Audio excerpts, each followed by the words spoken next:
안녕하세요, 동대표입니다. 오늘은 연신내역 역세권에 다가구 건물이 저렴하게 나와 있어서 그 물건을 소개해 드리려고 합니다. 서부권의 중심이 될 역이 연신내역이다 이렇게 얘기를 하는데요.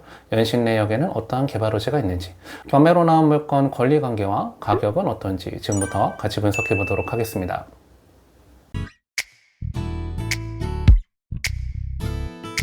먼저 물건에 대한 정보를 보시면 경매사건 번호 2023타경 53538번 사건입니다. 소재지는 서울특별시 은평구 가련동에 위치하고 있는 물건이고요.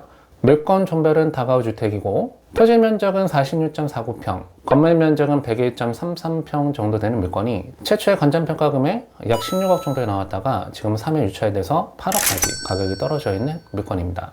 감정가 대비해서는 반가까지 떨어져 있는 물건인데요. 어떠한 건물이 경매로 나왔는지 먼저 사진부터 보고 넘어가도록 하겠습니다. 사진을 보시면 연식이 있어 보이는 건물이 경매로 나와 있는 사건이죠. 사용 승인일자는 1992년도에 지어진 건물입니다. 건물 내부 상태를 같이 보면 지하층이 소재하고 있는 물건이고요. 지하층에 두 가구. 이 문이 지층 좌측이고요. 우측에 소재하고 있는 호수입니다. 그 다음에 여기가 1층이고요. 1층에도 한 가구. 그 다음에 여기가 2층이고요. 2층 한 가구. 그 다음에 마지막으로 여기 3층이 한 가구 이렇게 구성이 되어 있습니다. 그래서 건물 내부 구조도를 살펴보면 지하층이 원룸 한 가구와 투룸 한 가구 이렇게 두 세대가 있고요. 그 다음에 1층이 3룸, 그 다음에 2층 3룸, 3층 3룸으로 총 5가구로 구성이 되어 있는 건물입니다.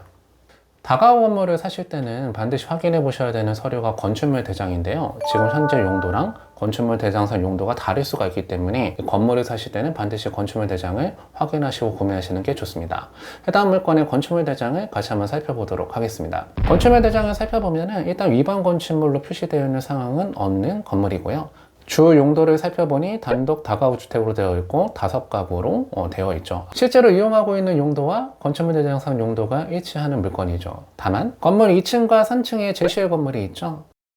바로 테라스 부분을 불법 증축해서 다용도실로 만들어낸 모습입니다. 나중에 과태료가 나올 수도 있다는 점을 반드시 인지를 하고 입찰에 참가하셔야 되는 물건입니다. 다만 그 위반 면적 자체가 그렇게 크진 않기 때문에 이 부분이 해당 물건 입찰하실 때는 커다란 영향을 줄 내용은 아닌 걸로 판단이 됩니다. 서울에 5가구를 임대를 놓을 수가 있는 건물이 8억대에 나왔다고 하면은 가격적인 메리트가 있어 보이는데요. 해당 건물은 어떠한 위치에 있는 물건인가 지도를 같이 보도록 하겠습니다. 경매로 나온 다가구는 서울 가련초등학교 남쪽 일대에 소재하고 있는 물건이고요. 연신내역에서 멀지 않은 위치에 나와 있는 다가구 건물 사건입니다.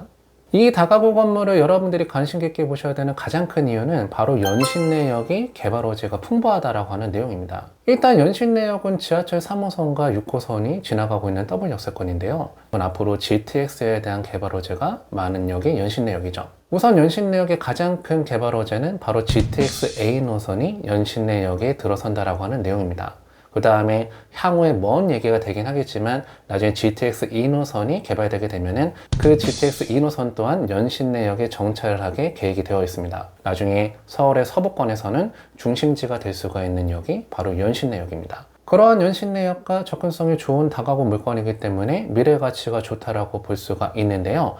이 연신내역 주변 지역의 부동산에 관심 가져 보셔야 되는 이유는 한 가지가 더 있습니다. 그 내용은 바로 이 연신내역의 GTX 노선들이 개발된과 동시에 그 역세권 개발 사업을 같이 진행한다는 게 가장 중요한 포인트입니다. 관련된 뉴스를 같이 봐보면 연신내가 개발 호재를 통해서 서울 서부권 중심지로 떠오르고 있다고 하는 기사를 볼 수가 있는데요. 지금도 연신내역은 3호선, 6호선 환승역으로 되어 있다 보니 1일 평균 이용 고객은 서울에선 3위, 그 다음에 강북권 내에서는 1위를 차지한 만큼 이미 서부권을 대표하는 교통의 유춘지입니다. 은평구에서 제공한 노선도를 같이 살펴보면 나중에 이러한 형태로 개발이 되게 되는데요. 일단 GTX A 노선, 연신내역으로 들어오게 되면은 서울역과 강남의 삼성역으로 연결이 되는 노선이다 보니 나중에 강남과의 접근성이 좋아질 수가 있겠죠. 그 다음에 먼 훗날에 얘기가 되긴 하겠지만 GTX 2노선이 개발되게 되면은 연신내역에서 상암 DNC 첨단산업단지까지 가는 교통길이 좋아질 수가 있겠죠.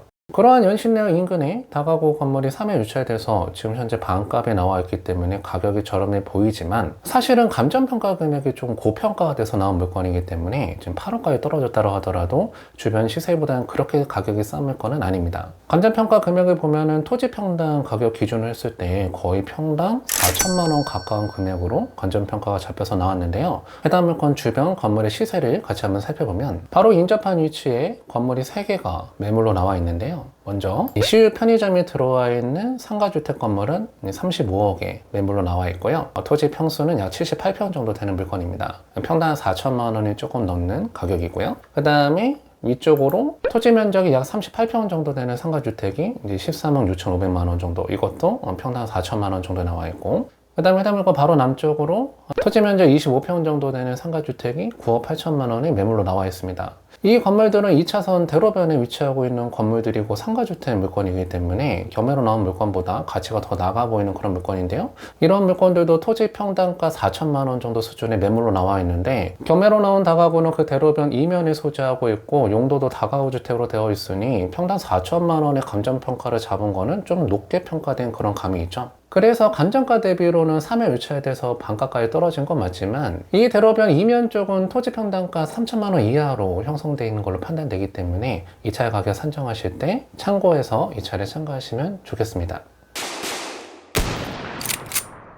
마지막으로 해당 물건 권리 분석을 해보고 넘어가도록 하겠습니다. 권리 분석을 같이 해보면 등기부등본상 말소기준 권리가 되는 권리는 2023년 4월 28일 날 설정된 경매 개시 결정 기입 등기가 말소 기준 권리가 되는 사건입니다. 해당 물건은 특별히 채권이 있어서 경매에 넘어간 사건이 아니라 3명이서 공동 소유하고 있었던 물건인데 그 공유물을 분할하기 위한 형식적 경매가 들어간 사건입니다. 그렇기 때문에 별다른 근저당권이나 가압류 같은 게 설정되어 있는 모습이 보이지 않는 물건인데요. 그 다음에 분석해야 되는 건 임차인을 분석을 하셔야 되겠죠. 임차인에 대한 현황을 같이 살펴보면 임차인은 4명이 조사가 되어 있는 사건입니다. 화면에서 보셨을 때 두 번째 임차인과 세 번째 임차인은 같은 사람입니다. 그래서 권리 분석을 할 때는 하나의 임차인으로 판단해서 권리 분석을 하시면 되겠고요. 임차인들에 대한 내용을 보면 전입신고일자들이 다 빨라서 확정일자를 갖추고 배당요구도 배당요구 종기 이내에 한 임차인들이기 때문에 전부 다 대항력이 있는 임차인들이죠. 임차인들한테 보증금이 전부 다 배당금으로 돌아갈 수가 있는 사건입니다. 그래서 경매로 나온 물건 개발 호재가 풍부한 연신내역 인근에 나와 있는 물건인데 명도도 수월하게 끝낼 수가 있는 물건이 경매로 나왔으니 관심 있는 분들은 현장에 나가서 조사를 한번 해보시고 이 차를 참가해 보시면 좋겠습니다. 자, 오늘 서울 연신내역 역세권에 다가구 건물이 저렴하게 나와 있는 경매 사건 같이 한번 살펴봤습니다. 앞으로 서부권의 교통의 요충지가 될 연신내역 인근 지역의 부동산들 여러분들 관심을 많이 가져보시면 좋을 것 같고요. 특히나 건물 같은 거 사실 때는 건축물 대장을 반드시 확인하셔갖고 지금 현재 사용하고 있는 용도와 건축물 대장상 용도가 일치하는지를 반드시 확인하시고 이 차를 참고하시면 좋겠습니다. 오늘 내용은 여기까지 해서 마무리하도록 하겠습니다. 오늘 내용이 도움이 되셨다고 하면 구독과 좋아요를 부탁드리고 다음 영상에서 또 만나 뵙도록 하겠습니다. 감사합니다.